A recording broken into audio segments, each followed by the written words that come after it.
11:30. Jeg hedder Tina Uglau, og temaet i dag er narkokrigen i Mexico. Min gode kollega befinder sig netop nu i Mexico i forbindelse med narkokrigen, som hele den danske befolkning nok har hørt eller undret sig over. Der er mange paradoksale spørgsmål omkring narkokrigen og stor forvirring omkring det. Hvorfor er der så meget krig? Hvad kan vi gøre, og er der overhovedet noget, vi kan gøre? Hvorfor har de mexicanske politikere ikke samlet op og sørget for at stramme restriktioner? Det er bare nogle af de få og mange spørgsmål, som folk har undret sig over. Der er allerede over 100.000 omkommende. Hvordan kan det gå så vidt? Min kollega Bent Jørring er taget over for at finde ud af nogle af de mange spørgsmål. Bent har været i Mexico i en måned og fulgt narkokrigen på tæt hold. Jeg har Bent Jørring igennem på linjen. Bent, hvordan følte du situationen var, da du ankom til Mexico? Lige så snart jeg var landet, kunne jeg mærke den underlige stemning i Mexico. Der var politi alle vegne. Jeg kunne tydeligt mærke, at det var en forfærdelig stemning, så situationen lige nu er ikke særlig opmuntrende for folket. Hvordan er hele det her kaos startet, og hvornår? Det startede officielt i år 2006, da Obrador, deres tidligere præsident, tabte valget med under 1 procentpoint til den nuværende præsident Felipe Calderón. Felipe Calderón erklærede åben krig mod narkokartellerne. Han sendte en kampvogne og elitesoldater til det nordlige Mexico. Narkokartellerne svarede igen ved at bygge deres egne primitive kampvogne. Narkokartellerne slog en masse mennesker ihjel og hængte dem ud over broer for at skræmme soldater og beboere.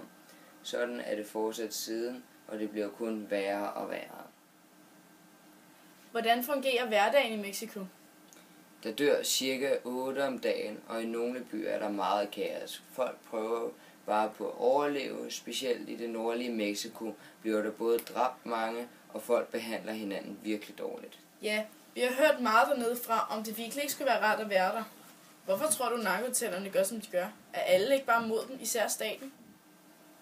Nej, det er lige præcis det, folk går og tror, at det er dem mod staten. Narkokartellerne er lige så meget mod hinanden, som de er mod staten. For dem handler det kun om penge og magt. De vil dræbe og se blod bare for at få penge og magt.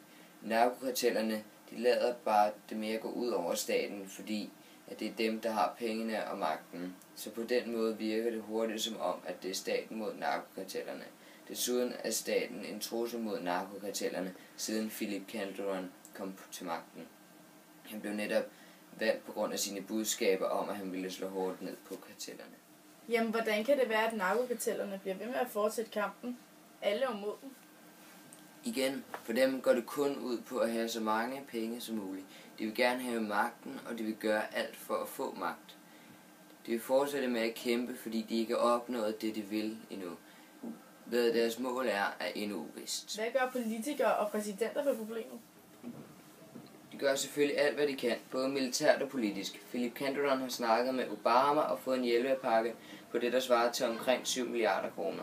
Pengene skulle blandt andet bruges til helikopter og overvågningsudstyr. Den hjælpepakke vil Obama måske skære ned på, fordi han er utilfreds med Felipe Calderóns arbejde. Han synes ikke, der er sket en stor nok forskel, som man havde håbet på. Militæret gør også en stor forskel i Mexico.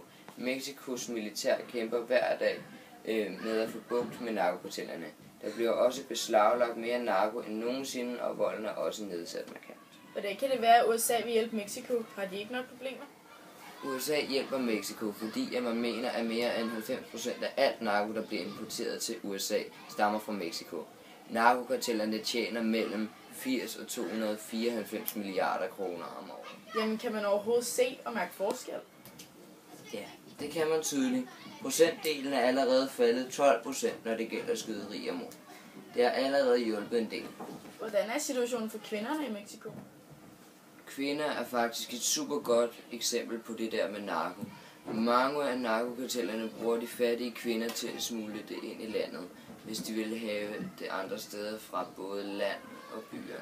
De bruger også unge piger helt ned til 14-årige, har de brugt til at smule det ind i andre lande. Hvorfor lader kvinderne så bare udnytte på den måde? De bruger kun nogle af de fattige kvinder til det. På den måde tjener de penge, som du kan høre, så handler det kun om penge, penge og penge. Jamen, hvor kommer alt den narko fra?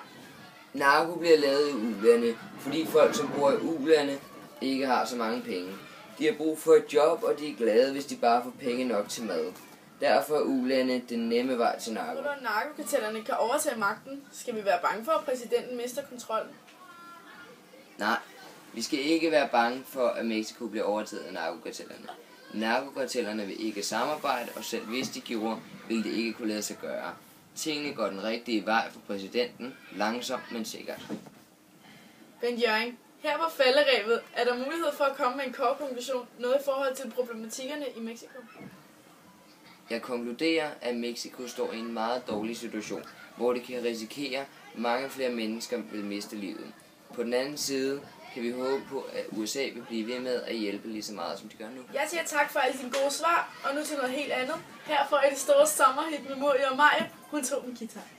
Sommetider vil jeg ønske, jeg kunne lide dig, for det er lettere end at elske dig. Kan du stadig sangen, vi engang skrev sammen, med fingerspil på stranden. Du knuste mit indre og trampede på mit ydre, da du gik uden